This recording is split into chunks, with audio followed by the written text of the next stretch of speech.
Olá pessoal, aqui é o professor Robério, professor de História do Colégio Estadual Castro Alves, em Adustina, Bahia. Hoje vamos iniciar a nossa quarta unidade com o tema Industrialização e Imperialismo. Então, espero que vocês se acomodem, espero que se inscrevam no canal se ainda não for inscrito e ao final do vídeo deixe o seu like. Então, pessoal, hoje iniciamos a nossa quarta unidade,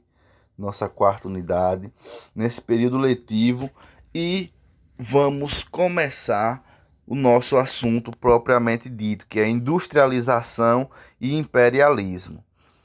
Primeiramente, vamos analisar o título. A industrialização é o processo que vem, sobretudo, da primeira Revolução Industrial a partir de 1850.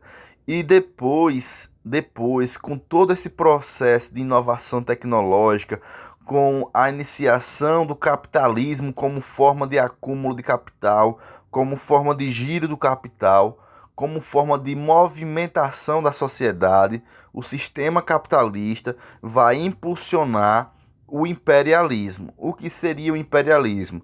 O imperialismo é um país mais rico economicamente e militarmente, que se apropria das riquezas naturais e humanas de outro país.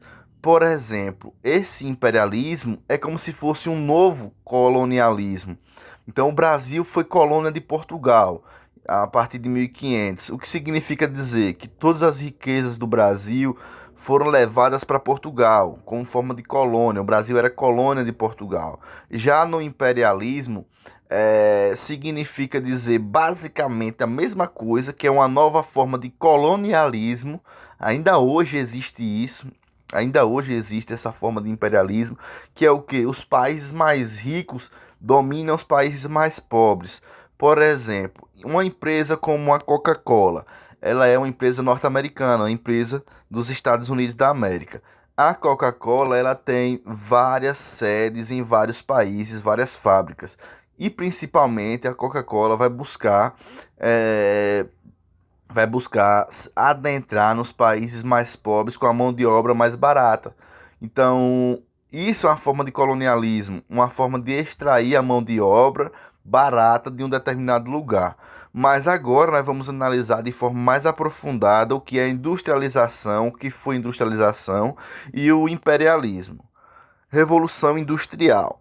Processo relativo ao conjunto de transformações econômicas, sociais e tecnológicas que ocorreu inicialmente na Inglaterra durante a segunda metade do século XVIII.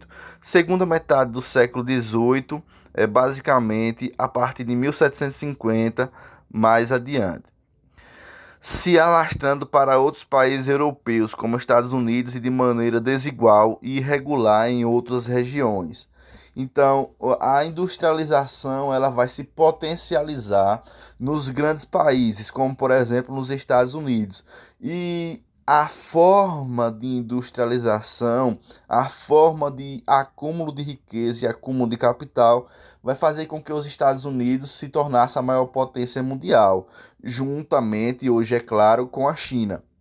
Mas essa revolução industrial, uma revolução de tecnologia atrelada ao capitalismo. Então, as grandes linhas de produção elas vão começar a tomar conta da sociedade, como por exemplo as linhas de automóveis, as linhas de máquinas, de produção de motores de automóveis e tantas outras formas de processamento do material para construir algo. Que significa dizer que o capitalismo ele vai aflorar cada vez mais, andando lado a lado com a revolução industrial. Então, assim que um país desenvolve a sua indústria, ele vai desenvolver de forma automática o seu sistema capitalista. E o capitalismo que a gente conhece hoje, ele vai surgir sobretudo a partir de 1750, 1800, 1850, com as revoluções industriais, a primeira e a segunda revolução industrial. A Revolução Industrial, as condições, a burguesia estabelecida pensamento e prática liberal, disponibilidade de mão de obra, disponibilidade de matérias-primas, disponibilidade de mercado consumidor, disponibilidade de capitais, investimentos em inovações, tecnologias e estruturas produtivas. Todos esses tópicos fazem parte das condições da Revolução Industrial e automaticamente das condições de evolução do capitalismo. Então, a disponibilidade da mão de obra barata, o material para produzir o bem de consumo, tudo isso faz com que o país se desenvolva cada vez mais. E o grande centro, primeiramente, será a Inglaterra. A primeira revolução industrial ela vai explodir na Inglaterra. Então, as primeiras grandes máquinas, os grandes motores, os motores a vapor, as locomotivas a vapor, tudo isso vai surgir de forma primeira na Inglaterra e vai se espalhar depois por outros países com capital financeiro maior, como os Estados Unidos. Então, a segunda revolução industrial, por exemplo, ela vai desencadear um grande aumento do acúmulo de capital nos Estados Unidos. E os Estados Unidos viria a se tornar a grande potência mundial. Então, é uma disponibilidade do mercado também. O mercado precisa daquele objeto para a indústria produzir e vender ao mercado, mas principalmente tendo a matéria-prima em abundância e tendo a mão de obra para trabalhar de forma barata para esse sistema de capital, para esse sistema de capitalismo. As revoluções industriais, a inovação, novas oportunidades de negócio, estímulo ao capitalismo, o crescimento populacional e intensificação urbana. Significa dizer que as cidades elas começaram a encher cada vez mais de pessoas, porque as pessoas vinham para as grandes cidades para trabalhar. Então, as moradias, nós sabemos que não eram moradias salubres, que as pessoas passavam necessidades, mas as pessoas precisavam trabalhar e elas trabalhavam nessas fábricas em busca de melhores condições de vida, em busca de ganhar o seu salário, que era um salário muito baixo. Eles trabalhavam geralmente das 5 da manhã às 10 da noite. Não era a mesma forma, não era a mesma jornada de trabalho que hoje em dia, que as pessoas trabalham geralmente das 8 da manhã às 5 da tarde, ou das 7 da manhã às 5 da tarde. Na realidade, eles trabalhavam muito mais do que 10 horas diárias para receber salários muito poucos que não davam nem para se alimentar. Então, começou a existir os cortiços nas grandes cidades, como Nova York, na própria Inglaterra também, e outras cidades, principalmente nos Estados Unidos, com a explosão da segunda Revolução Industrial. Então, essas cidades foram preenchidas pelos proletários, pelos trabalhadores assalariados, que tinham que morar perto das fábricas, porque eles não tinham nem tempo de dormir direito, que já voltava para trabalhar novamente no outro dia. Então eles precisariam morar perto das grandes fábricas. Então tinha os bairros industriais próximos das indústrias, próximos das fábricas. Fora isso, existia também a mão de obra infantil. Então crianças de 8, 7, 10 anos, principalmente a partir de 10 anos, trabalhavam, ganhavam menos do que uma pessoa grande, do que uma pessoa adulta, mas eles trabalhavam como forma de complementar a renda dos seus pais, que não davam para se alimentar. Revolução Industrial, ainda falando sobre a Revolução Industrial, as características. Quais eram as características da Revolução Industrial? Produção fabril e maquinofatura, ou seja, a produção nas fábricas e de maquinofatura.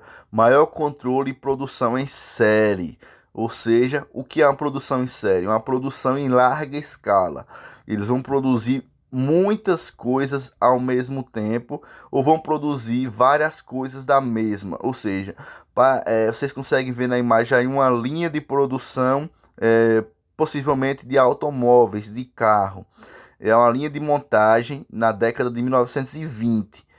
Não diz o lugar, mas parece que é nos Estados Unidos. Um aumento da escala e das margens de lucro.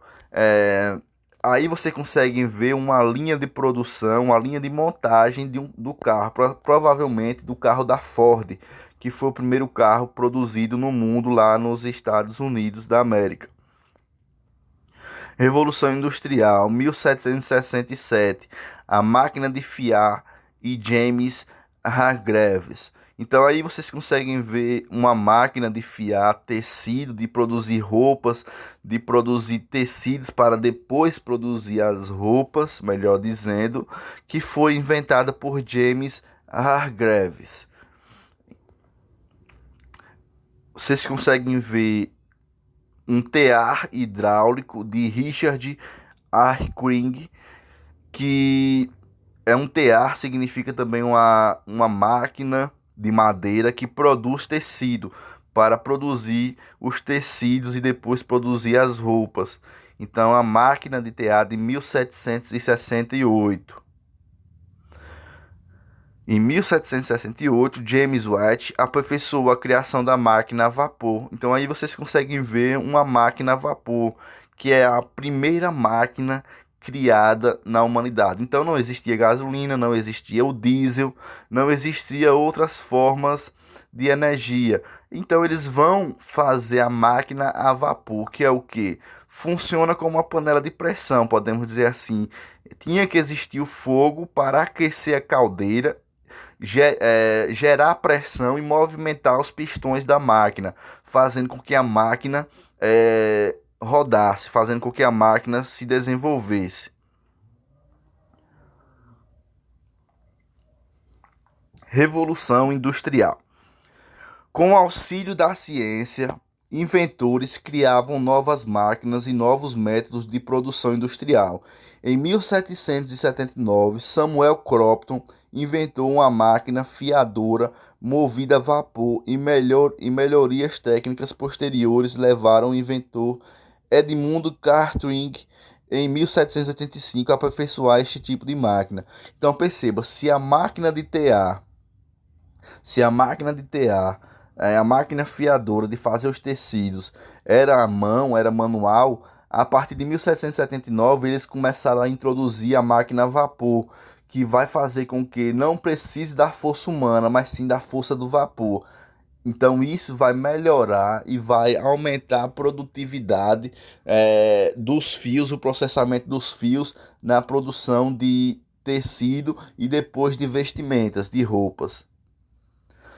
Como consequência das inovações, a produção da metalurgia do ferro também passou por melhorias técnicas, exemplos de que houve uma reação em cadeia que influiu no aumento da produção de energia de transportes na mineração e etc. Ou seja, eles vão criar máquina a vapor, vão criar posteriormente a locomotiva, que é o trem a vapor.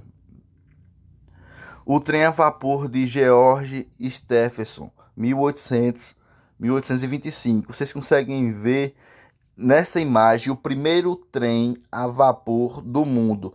Então, até então, foi uma revolução muito grande, porque o trem poderia levar pessoas, poderia levar mercadorias e não precisaria de força de animais ou de seres humanos. Era a utilização da força do vapor, ou seja, existia caldeira, existia o forno, que era, você colocava a lenha, aí existia a caldeira cheia de água e existiam uns pistões que eram movimentados com vapor, e assim movimentava a locomotiva, movimentava o trem a vapor.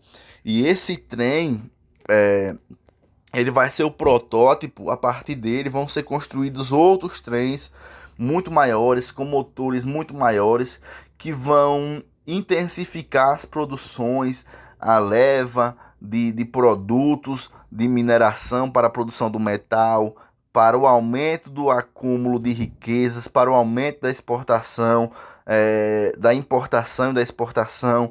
Foram criadas as malhas ferroviárias, ou seja, o trilho do trem, o trem caminha sobre o trilho, anda sobre o trilho, e essas estradas de ferro foram cortando países como Estados Unidos, Inglaterra, e tudo isso facilitou o escoamento de produtos, facilitou o aumento do capital, o aumento do dinheiro, do recurso e da produtividade através dessas importações e exportações, e principalmente através do abastecimento das indústrias para que pudessem produzir as suas obras através da sua matéria-prima. Então, o capitalismo ele vai se aperfeiçoar, ele vai andar lado a lado com essas inovações. E a máquina a vapor é uma inovação muito importante que vai fazer com que outras máquinas fossem criadas até chegar ao trem. Então, o trem ele vai utilizar desse poder dessa máquina a vapor. Então, o trem é uma forma muito grande da expressão do que foi esse capitalismo, do que foi essa produção em larga escala, essa revolução industrial que vai aquecer os mercados e que vai desenvolver o sistema capitalista cada vez mais. Então, pessoal, nós já chegamos a 15 minutos, passamos dos 16 minutos. Eu vou querer gravar aulas de até 20 minutos no máximo, porque fica melhor para vocês estudarem, porque eu compreendo que vocês estão tendo muitas aulas, conteúdos estão em todos os lados, vocês têm muito o que fazer, muitos deveres. Eu reduzi as aulas de história de 40 para 20 minutos no máximo, para que vocês possam analisar melhor, possam assistir o vídeo completo. Vou tentar ser mais direto possível, vou tentar ser o mais claro e o mais direto possível, para que a gente possa compreender de forma mais rápida e que possamos fazer as atividades, os deveres de todas as disciplinas. Então, pessoal, essa foi a primeira aula de história do terceiro ano da quarta unidade do ensino médio do Colégio Estadual Castro Alves. Espero que vocês tenham gostado. Na próxima aula nós vamos continuar com a análise do imperialismo, da Revolução Industrial e dessas questões que estamos trabalhando. Então vai ter a parte 1, parte 2, provavelmente parte 3 do vídeo.